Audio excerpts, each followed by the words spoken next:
Music, check. Movies, check. All-round entertainment, double check. And of course, lots of fun and vibes to go with it.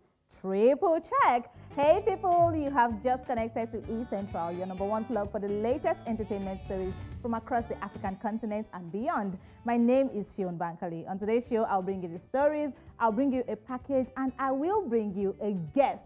Triple check again. Stay tuned and I'll be back after this.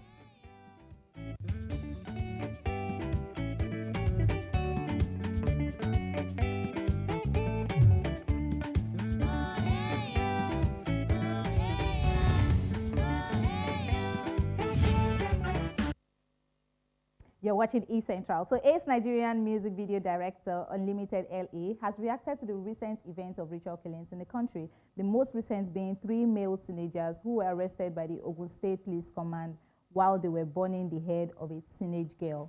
The cinematographer, whose real name is Olalekan Oluwasegun, in a Twitter post said that young men need to be taught that there are people who make money legitimately and they should understand that honest work pays. His tweet reads, "I think it's time we let these young boys understand that honest or legit workers are also making money too. We are just too busy to show off before they amuse everybody to do rituals finish."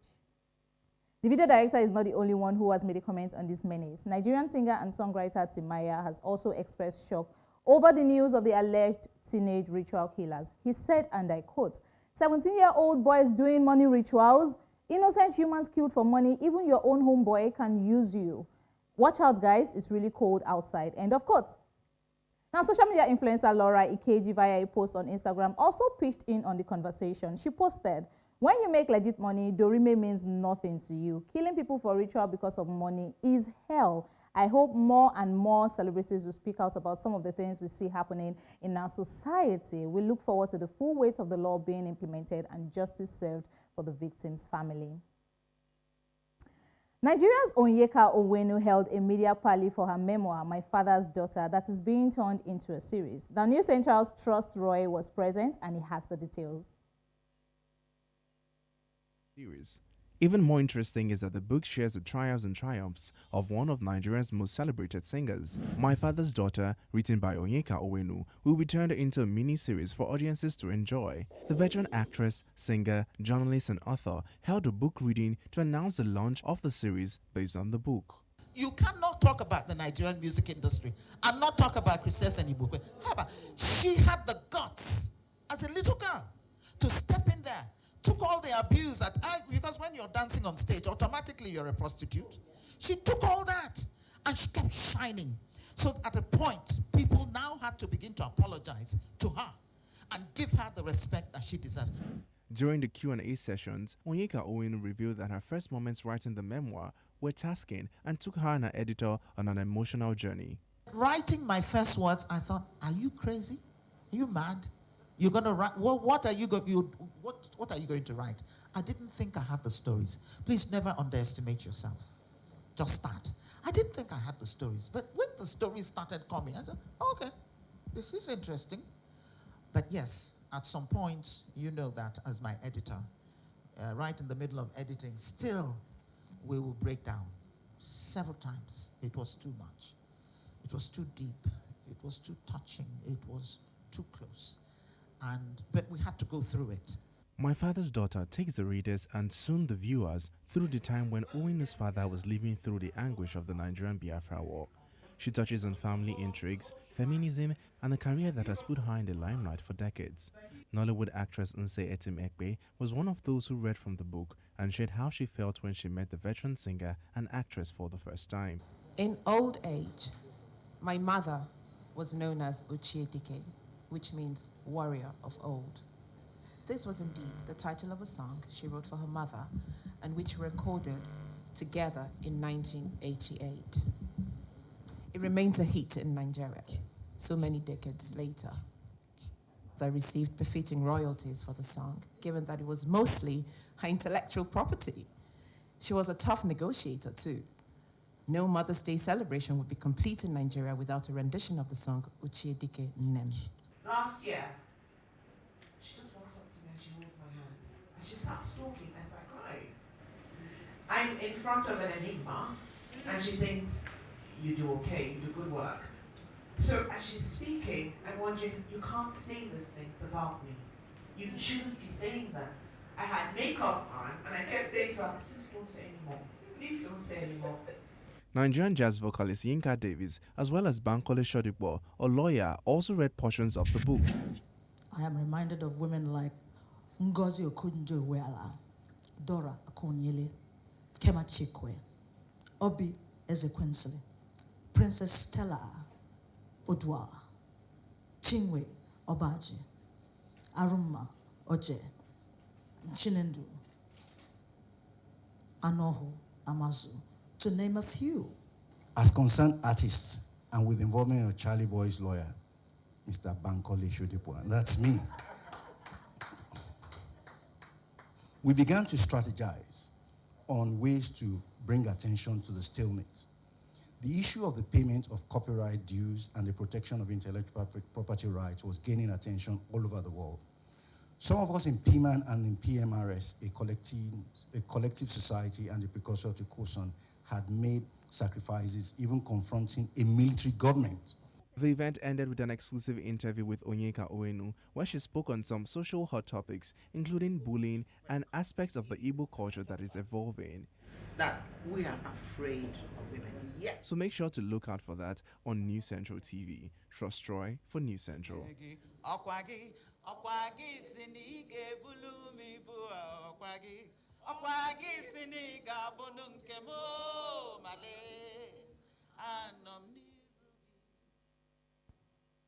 She's such a delight to see.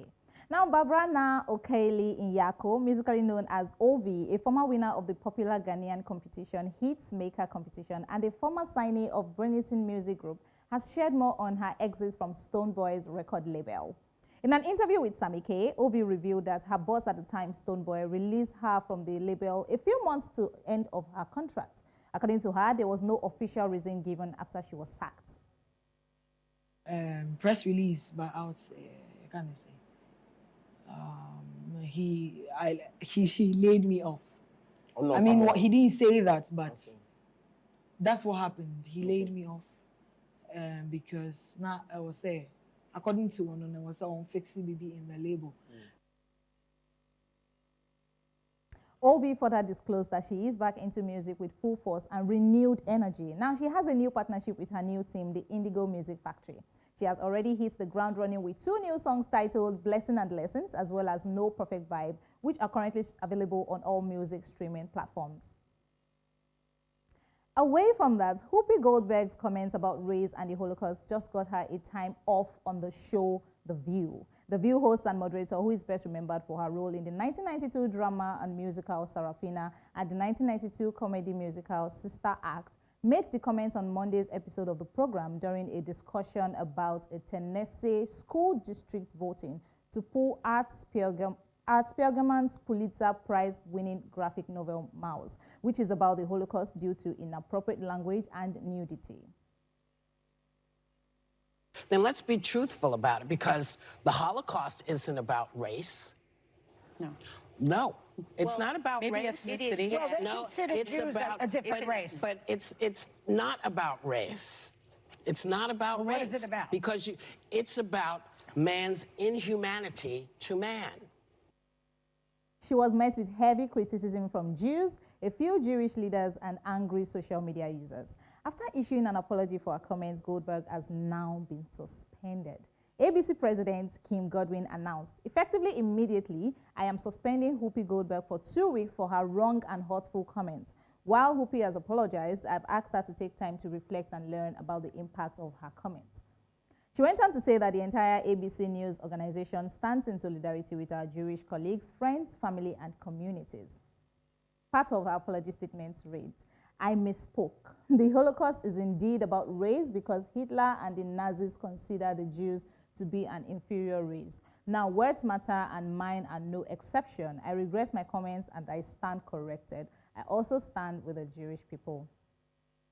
I really think many would wish that more companies stood with black people when certain comments were made about them. Let's see how the story pans out in the days to come. Now, this year's Super Bowl is starting to look more like a concert than a sporting event. After it was announced that the halftime show will feature Dr. Dre, Snoop Dogg, Eminem, Mary J. Blige, and Kendrick Lamar, Mickey Guyton has now been added to the lineup. In 2021, Guyton became the first black artist nominated for Best Country Album, and she was also nominated for Best Country Song and Solo Performance, becoming the first black woman to be nominated in the latter category the year prior. Guyton will sing the national anthem, while Jonella will sing America the Beautiful, and Mary Mary, accompanied by the LA Philharmonic's Youth Orchestra Los Angeles, will perform Lift Every Voice and Sing. I also hear that during the national anthem, in honor of the Air Force's 75th anniversary, a first of its kind flyover over the SoFi Stadium will take place, so watch out for that one. We don't talk about Bruno from Disney's Encanto makes a magical move to #1 on the Billboard Hot 100 Songs chart. The soundtrack is the second Hot 100 leader ever from a Disney animated film, as well as the first for its writer and co-producer Lin-Manuel Miranda. The ensemble song rises from the Hot 100's runner-up spot and becomes just the second #1 ever from a Disney animated film. The song has raked in 34.9 million US streams, that is up 8%, and 1.5 million radio airplay audience impressions, and sold 12,300 downloads, which was aided by 69% discount pricing in the iTunes store. And the song is in line for the Hot 100 Top Sales Gainer Award in the January 21 to 27 tracking week, according to MRC data. Until this week, no soundtrack and corresponding song at all had led the charts simultaneously since A Star Is Born and Lady Gaga and Bradley Cooper's Shallow ruled the respective rankings dated March 9, 2019. The track tops the streaming songs charts for a fourth week and ranks at #3 on digital song sales a week after it's reached its summit. Bruno rose the Hot 100 in its fifth week on the charts after it debuted at #50 on the January 8th survey. World meets Bruno. Bruno becomes only the second Hot 100 #1 from a Disney animated film. It follows Phoebe Bryson and Regina Bell's Aladdin theme, A Whole New World, which topped the March 9, 1993 charts. Well, I can only imagine how excited the cast and crew of Encanto are by this huge success. We'll take a break now, and when we come back, we'll be joined by our guest for today. Don't go anywhere.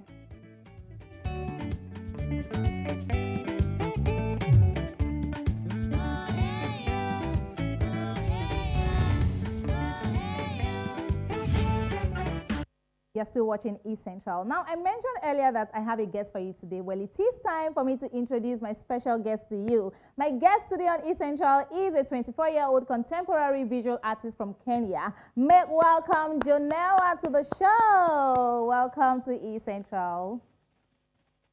Thank you so much. How are you doing this evening? I'm very fine. And how about you? I'm very well. So I've had conversations with a lot of visual artists, and one thing that strikes me is not just how each talent has his or her own unique feature, but also how young they started honing their craft, which brings me to my very first question. Jonella, tell us, how early did you start drawing? Okay, I started drawing ever since I was a kid. Okay. I was 4 years old. Wow, when 4 I years. started. Okay. Yes, I was 4 years old. Okay, while back then, I just used to draw anything on book. Yes, just anything. Then I think even in school, it was my concentration gear. Yeah, just drawing on the cover of the books. And that's how I realized that I have this talent. Okay, all right. So you started drawing at the age of 4, and that is so brilliant and fantastic. See my hands, I'm clapping for you. Okay, so tell us, where did you draw inspiration from at that very early age? I think at that early age, I used to be inspired by mostly nature, and yes, nature used to inspire me at my early age. But when I grew up, I came to culture and tradition inspires me a lot. Yes. Okay, so when exactly was the defining moment for you? At what point? What was the defining moment for you in your career, in your drawing career? Sorry?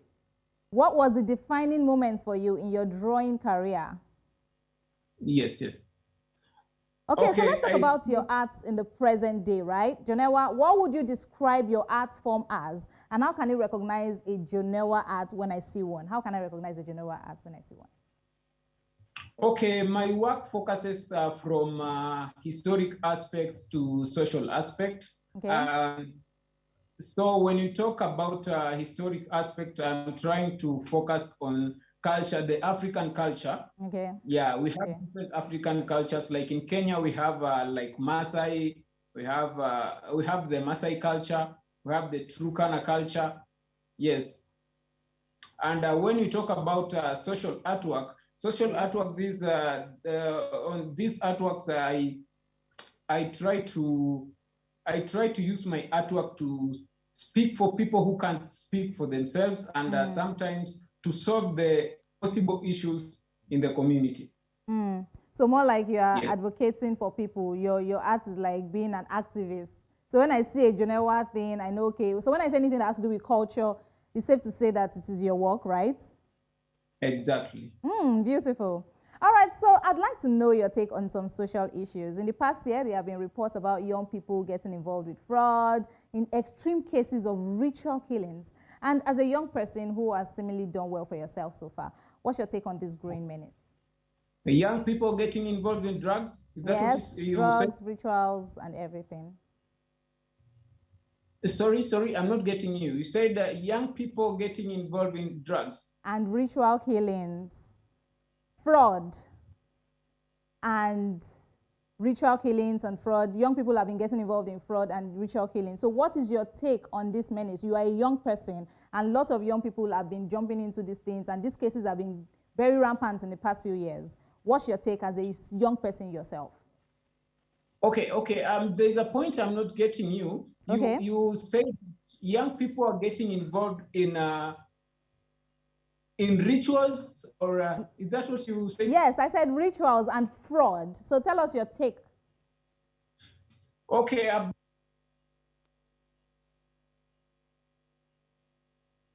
All right, away from that, Jonella, away from that. Tell us what the entertainment landscape in Kenya is like. Can you hear me, Jonella? Your microphone has been muted, so you need to unmute yourself.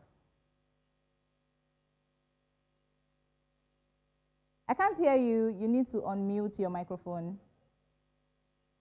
Hello?